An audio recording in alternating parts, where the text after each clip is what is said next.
Spartans! May 300 na ba kayo? Andito po tayo sa warehouse ng Rosie. Wala po tayo sa gera. Napapalibutan po tayo ng mga kasandaluhan ni Rosie. Ayan, ang dami hong stock dito sa taas. Ayan. Hindi pa rin po kasi ako makontento eh. Naghahanap pa rin talaga ako ng motorsiklo na babagay sa inyo. O yun sa mga, lalo na sa mga kababaihan. Ito dagdag sa mapagpipilian nyo po. May nakita akong isa dito na girl na girl ang kulay. Ito. I-review na rin natin. Si Rosie Surf 125. 3, 2, 1, go.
Tamang-tama po ito pag medyo maangas ang ating Lady Rider dahil 125cc po siya.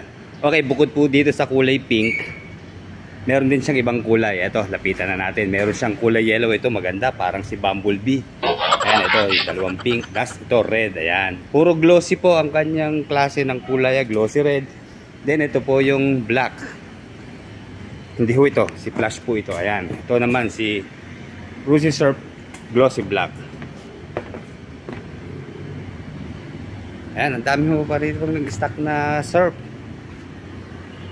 Ito, tingin ko average lang ito para sa ating mga service lang sa trabaho, service sa school, pang-araw-araw. Okay na okay si Surf 125. Okay, ang daming passion po dito. Yellow, blue, black, at ano ba to, maroon. Ayan, ang daming stock. Pero hindi pa po ito yung FI version ng Rosie Passion. Sige, bago tayo mag-start ha, isa-isahin muna natin yung mga available dito. Ito mga pan-tricycle po.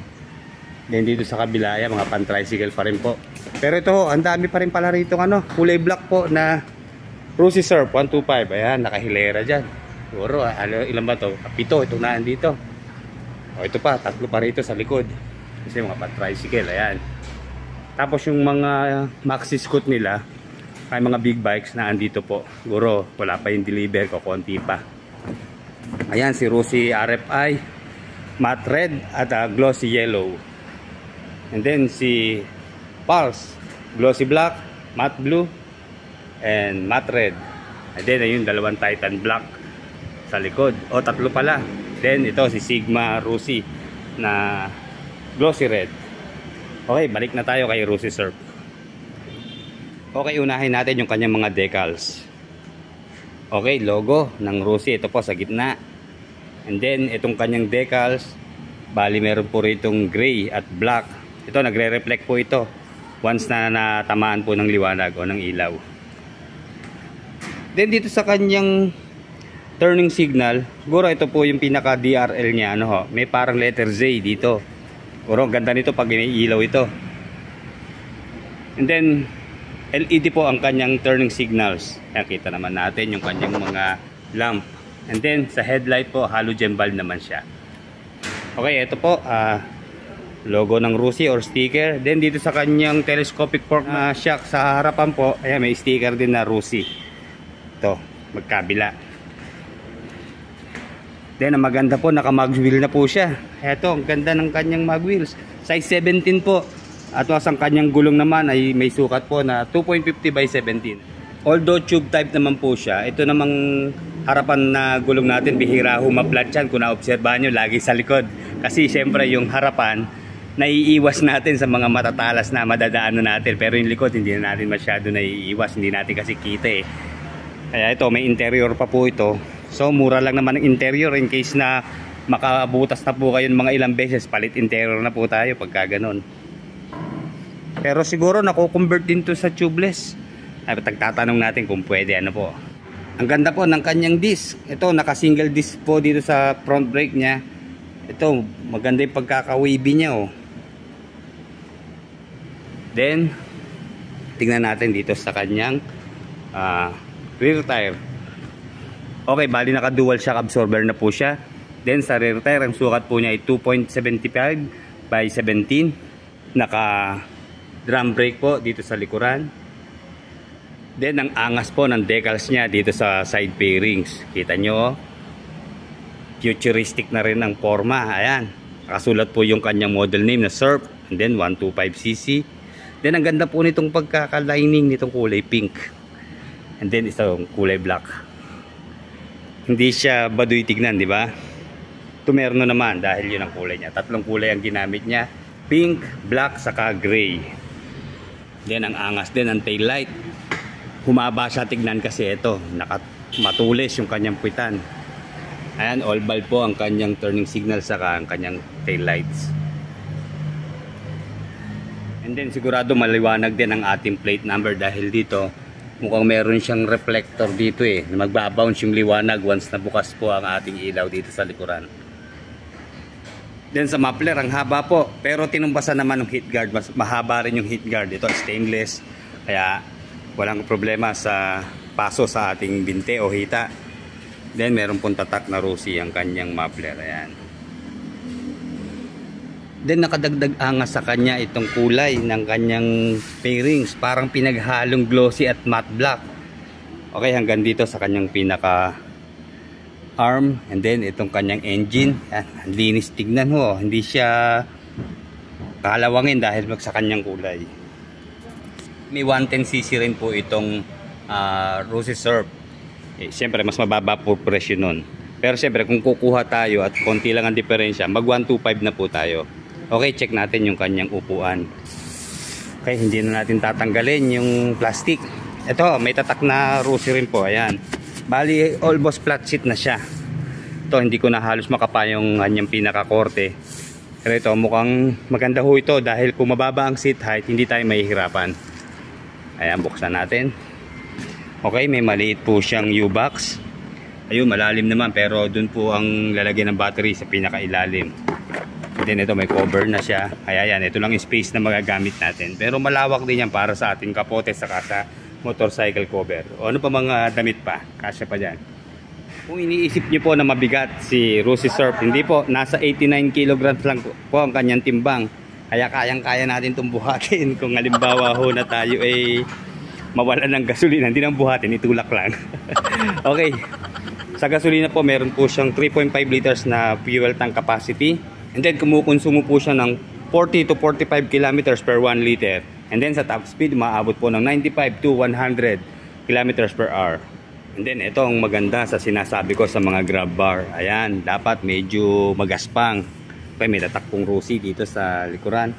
Dahil pag magaspang pong ganyan, ayan, makapit po ito. Lalo na sa balat natin. Kung malangis man ang kamay natin, galing sa piyestahan, ito, hindi tayo basta-basta dudulas dahil magaspang po siya. Okay, mukhang mataas po ang ground clearance niya kasi naka center stand po eh. So tatanggalin natin ang center stand tapos sakay na tayo. Nakakatakot po dito sa taas, sa totoo lang.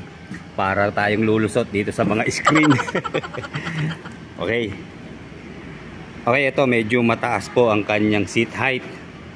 Ayan no. Itong isang paa natin ay nakalapat po. Pero itong isa medyo nakatiyad. Kaya siguro sa mga matatangkad na lady rider, komportable rito. Okay, sa ground clearance po niya, nasa 155 mm. And then sa seat height naman po, ay nasa 760 mm naman. Kaya medyo mataas po. Okay, ito po palang nire-review natin, bagong labas lang din. Dahil all digital na po ang kanyang instrument panel. Kasi yung pong nakaraan na model ay analog pa po. Kaya swerte tayo, nakachempo tayo ng bago-bago na motorsiklo. Okay, wala lang pong battery ano po, pero ayan, kita naman natin sa gitna yung kanyang ano ba ito, RPM po, itong nasa gitna. And then dito yung kanyang mga turning signals. And then gear position, ayun po yung 4 na bilog sa taas. And then malamang yung ibang button po dito ay sa high beam at low beam na. Okay, ito po yung high beam at low beam niya sa left side ng handle grip. And then busina. And then left and right turn, ayun po sa ilalim. And then choke.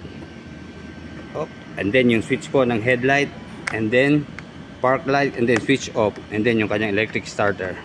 And then sa ignition po, eto bali ayan, wala lang battery talaga. And then of course wala siyang charging port. Okay, tingnan natin yung kanyang turning radius. Ayan na, medyo patingala rin siya, kaya kitang kita natin to. So tayo po, hindi porke naka-digital tayo, tingin tayo digital instrument, tingin tayo ng tingin dito sa kanyang pinaka-panel. Siguro sulyap lang po, wag nating titigan kasi tayo okay lang pag nakatigil, pero pag nagmamaneho po tayo, ugaliin po natin na lagi tayong focus sa harap natin. Okay? Okay, ayan, maganda ho, malayo, mga 2 inches po ang pagitan sa ating hita. Ayan, okay. Dito muna tayo sa testing ng suspension. Okay, ito. Bukod sa malambot na po yung kanyang upuan, maganda rin mag-bounce ang kanyang suspension. Okay. Parang gusto ko na lang mag-bounce-bouncing dito. Ang lambot po. And then sa kanyang front brake muna. Sige, unahin natin. Okay. Abante. Oh, lakas, malakas ang preno, pero hindi tayo masyadong mayayanig. Okay, malakas po. No problem. Hindi nyo na kailangan i-adjust. Agad-agad pagpihit. And then sa rear brake naman niya. Ito sa kanang paa. Oops, dumulas ang paa natin. Kachinelas kasi tayo eh. Ayos lang, suabe. Kapit din naman, malakas sa mga preno po niya.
Okay rin po ang kanyang presyo. Asahan na natin na average lang yung kanyang engine specification. Okay, 4-stroke, single cylinder, 2-valve, carburetor pa rin po ang kanyang fuel system, and then naka-air cooled pa rin po ang kanyang cooling system, and then 125cc ang kanyang displacement.